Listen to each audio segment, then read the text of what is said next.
idin salaamay saaxiibayaal waxa idin rajaynayaa inaad caafimaad qabtaan ku soo dhawaada mar kale iyo muuqaal cusub iyo aragtida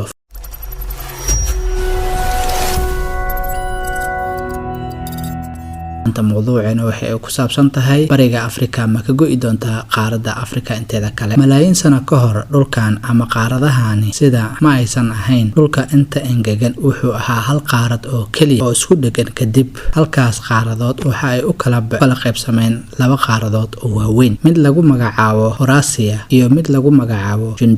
Gondwana waxay kulmisaa Afrika Ameerikada Koonfureed Australia qaarad oo ay ka Hindiya jasiiradda Carabta waxay ahaayeen hal qaaradood oo kaliya oo isugu dhagan laguna magacaabo Gondwana kala fogaanshaha qaaradaha iyo isu imaatinkooda waa mid ku socoto si aan la dareemi karin in ay qaaraduhu kala fogaadeen ama kala go'een waxa ay ku tusinaysaa xuduudaha maanta qaaradaha u dhaxaysa balfiiri koonfurta jasiiradda Carabta iyo madaxa kore ee geeska Afrika hadda si fiican u fiiriso xuduudda dhanka badda ah ee geeska Afrika iyo koonfurta jasiiradda Carabta waxaad arkaysaa dhul sidii kala furmay oo kale siday isugu dhow yihiin awgeed sidoo kale mantiqada khaliijka markaad fiiriso gacanka Hormuz ee Oman waxa ku aadan god dhinaca Iiraan ah oo u eg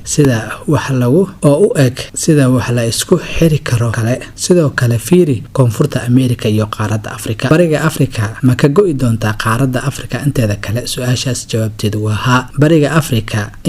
Afrika ay ka go'i doonto qaaradda inteeda kale waa arrin xaqiiqo ah laakiin waa goorme inta aan wax kale aadin waxa lagu magacaabo Rift Valley amba Great Rift Valley wadiga weyn wadigaasi waxa uu ka soo bilowdaa koonfurta Turkiga wuxuuna soo maraa wadamada kala ah Syria Lebanon badda cas habkan horteena yaalo sida ka muuqato wuxuu soo dhexmarayaa Ethiopia Kenya ilaa Zimbabwe koonfurta bari ee Afrika waa tog weyn ama dhul hoos u qodan oo taxan kumanaan kiiloomitir qiyaastii 6,000 oo kiiloomitir ayuu taxan yahay wadigaasi Rift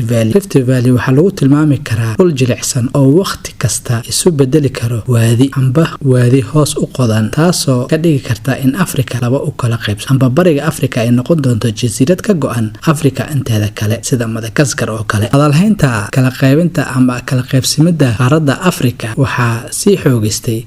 xoojiyay waa markii la arkay dildilaaca dhulka ah ee koonfur galbeed ee Kenya dildilaaca wuxuu sii xoojiyay in bariga Afrika ka go'i doonto qaaradda inteeda kale arrimaha la xiriira dhaqdhaqaaqa ka jira gudaha hoose ee wadiga Afrika ee weyn waxa ka dhaca dhul gariiro joogto ah oo aan la dareemi karin noocyo kala duwan ay leeyihiin waxa dhaca malaayiin dhul gariir laakiin bini'aadamku uusan dareemi karin in bariga Afrika ka go'i doonto qaaradda inteeda kale waa wax cilmiga scientific lagu saleeyay laakiin Allah subhanahu wa ta'ala ayaa wax walba og mahadsanidin